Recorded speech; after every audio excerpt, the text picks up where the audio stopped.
Yeah, probably in 10 years, more than a half of new vehicle production is electric in the United States. And China's probably going to be ahead of that because China's been super pro-EV. I don't think a lot of people know this, but China's environmental policies are way ahead of the U.S.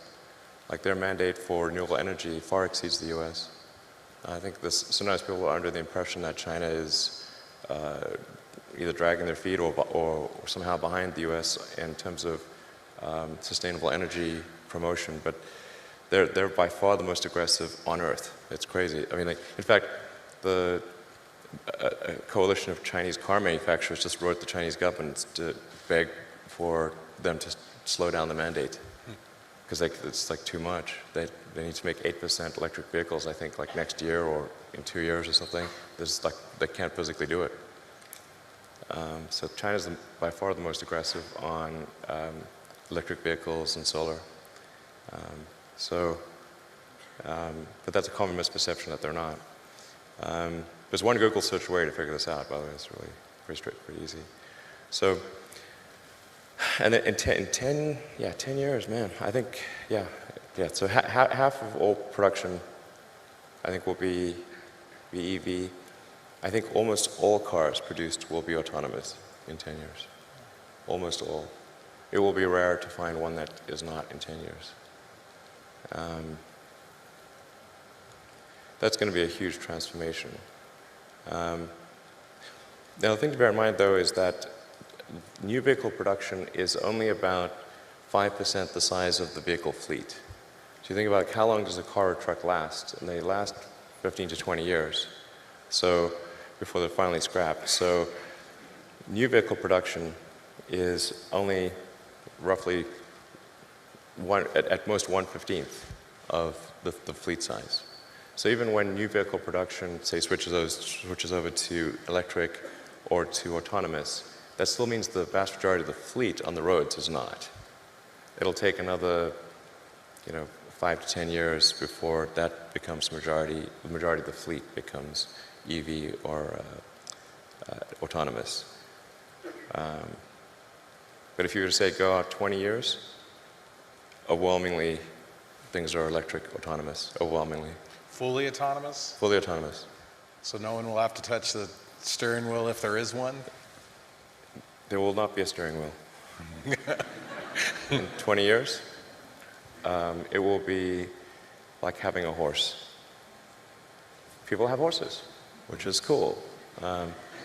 But so having a regular car will be like having a horse. Is that what you're saying? Yeah, yeah. And there will be people that have non-autonomous cars, like people have horses. It just would be unusual to use that as a mode of transport. Yes, all right. Now, let's talk about the energy piece and rooftop solar and storage. So first of all, it's important to appreciate that the Earth is almost entirely solar-powered today, in the sense that the sun is the only thing that keeps us from being at roughly the temperature of cosmic background radiation, which is 3 degrees above absolute zero. If it wasn't for a sun, we'd be a frozen dark ice ball. And the amount of energy that hits the sun, that reaches us from the sun, is tremendous. It's 99% plus of all energy that Earth has. Then there's this energy we need to use to run civilization, which to us is big, but compared to the amount of energy that reaches us from the sun is tiny. So it's very easy, it actually doesn't take much. If you wanted to power the entire United States with solar panels, it would take a fairly small corner of Nevada, Texas, Utah, anywhere. You only need about 100 miles by 100 miles of solar panels to power the entire United States. And then the batteries you need to store that energy to make sure you have 24/7 power is 1 mile by 1 mile. the one square mile. That's it. That's it. I showed the graph of the or image of this where this is what 100 miles by 100 miles looks like. It's like, you know, a little square on the U.S. map. And then there's a little pixel inside there, and that's the size of the battery pack that you need to support that. Real tiny. So, Will, you talked about 20 years from now, none of us, well, some people will still be using horses or It won't be zero. yeah. But It's too rare. So what will the energy piece look like? I mean, what will there be transmission lines? Will there be a need? Yeah, I think there's use of energy is roughly divided into 3 areas. And they're more or less equal at a high level.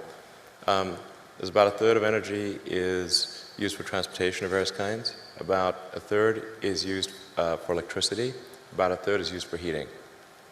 So if you want to have, and then of the electricity production, call it, you know, something on the order of 10%, depending upon how you count it, is renewable. Maybe 15% today. So that means that there's a massive amount of solar that would need to be produced and connected in order to be fully sustainable. Because fully sustainable means you're tackling transport, non-renewable electricity generation, and heating. So that means that will need to be a combination of utility scale solar and rooftop scale solar combined with wind, geothermal, hydro, probably some nuclear for a while, in order to transition to a sustainable situation, which means really for the most part massive growth in solar.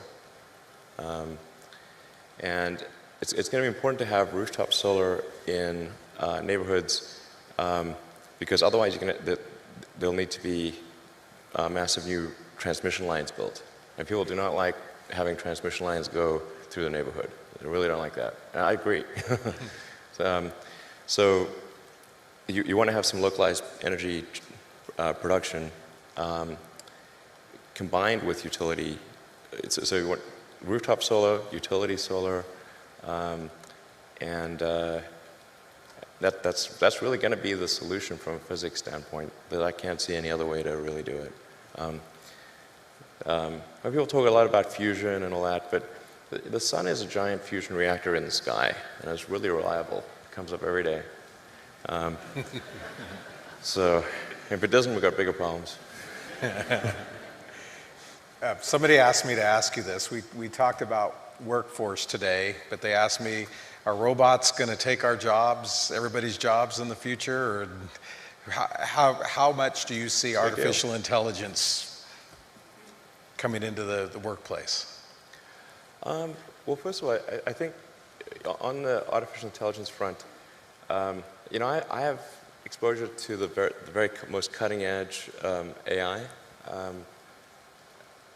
and I think people should be really concerned about it.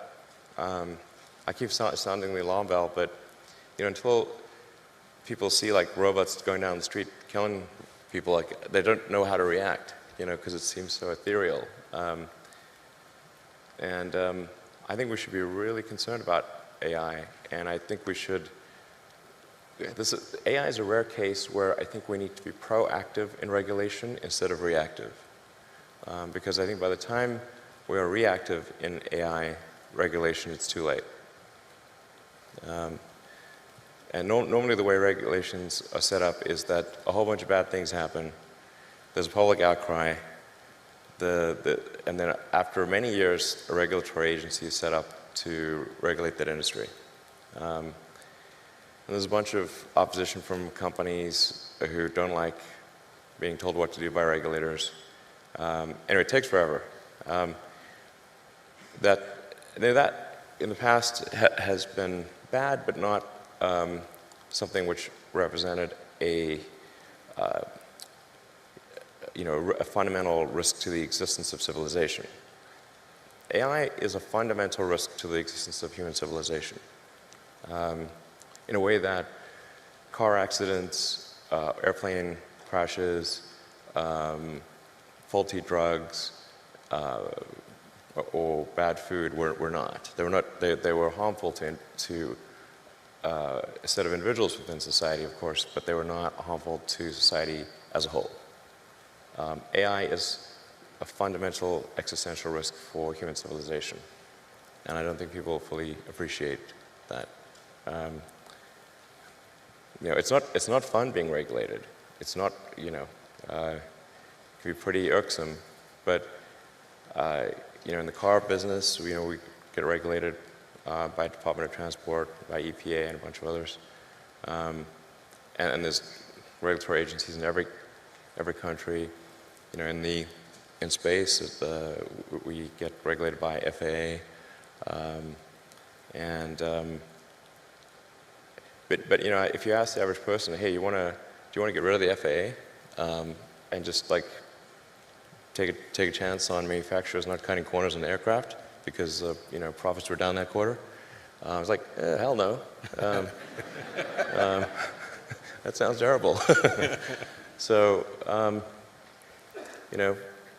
I think even people who are extremely like libertarian free market, they'd be like, yeah, we should probably have somebody keeping an eye on the aircraft companies, making sure they build a good aircraft and good cars and that kind of thing. So I think there's a role for regulators. That's very important. And I'm against overregulation for sure. But man, I think we better get on that with AI pronto.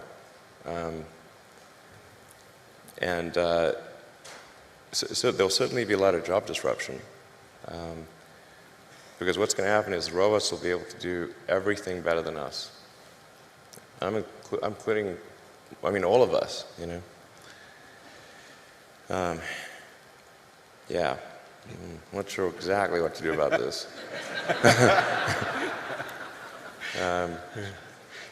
This is really like the scariest problem to me, I'll tell you. So I really think we need government regulation here, just because this is, ensuring the public good is served. Because you've got companies that are racing, that they kind of have to race to build AI, or they're going to be made uncompetitive. Essentially, if your competitor is racing to build AI and you don't, they will crush you. So then you're like, we don't want to be crushed. So, I guess we need to build it too. That's where you need the regulators to come in and say, hey guys, you all need to really, just pause and make sure this is safe. And like when it's cool and and the regulators are convinced that it's safe to proceed, then you can go. But otherwise, slow down.